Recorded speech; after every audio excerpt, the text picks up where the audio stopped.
అరుణాచల కార్తీక దీపోత్సవం అనేది తమిళనాడులోని అరుణాచల క్షేత్రంలో కార్తీక మాసంలో జరుపుకునే ఒక ముఖ్యమైన పండుగ. ఈ పండుగలో భాగంగా కార్తీక పౌర్ణమి రోజున అరుణాచల కొండపై భారీ అఖండ దీపం వెలిగిస్తారు. దీంతో పాటు 10 రోజుల పాటు జరిగే ఉత్సవాల్లో భాగంగా ఆలయంలో అనేక కార్యక్రమాలు నిర్వహిస్తారు. అరుణాచల క్షేత్రం శివుడు అరుణవర్ణ స్వరూపంగా వెలసిన క్షేత్రం. ప్రతి సంవత్సరం కార్తీక పౌర్ణమి రోజున ఈ పండుగను ఘనంగా నిర్వహిస్తారు. 10 రోజుల ఉత్సవాల్లో భాగంగా ఆలయానికి ఒక పెద్ద దీపం వెలిగిస్తారు. అదే అఖండ దీపం. ఇది భరణి దీపం తర్వాత వెలిగించే భారీ జ్వాల. ఈ పండుగ సమయంలో ఆలయంలో అనేక పూజలు, కర్మలు నిర్వహిస్తారు. ఆలయం లోపల ఒక మహాజ్వాలను వెలిగించి దానిని స్వామి చుట్టూ ఊపుతూ ఆరతి ఇస్తారు.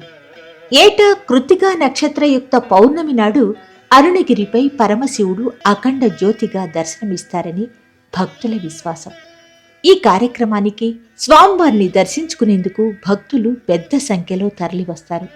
ఈ సందర్భంగా అరుణాచల కొండలు పరమశివుడి నామస్మరణతో మారుమ్రోగుతాయి.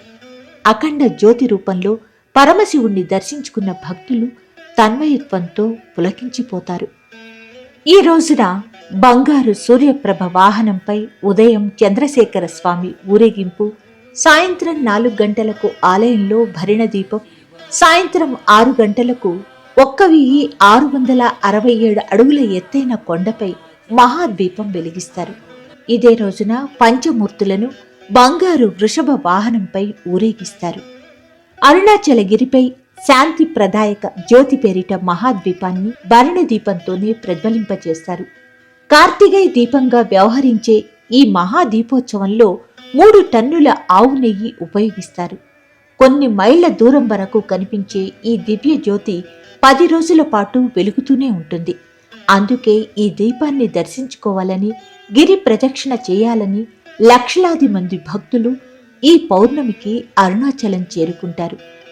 ఇదే రోజున అరుణాచలేశ్వరుడి ఉత్సవమూర్తి పెరియనాయగర్, అపీత కుచలాంబ, సుబ్రహ్మణ్య సహితంగా స్వర్ణమయ వృషభ వాహనంపై ఊరేగుతూ గిరి ప్రదక్షిణం చేస్తారు.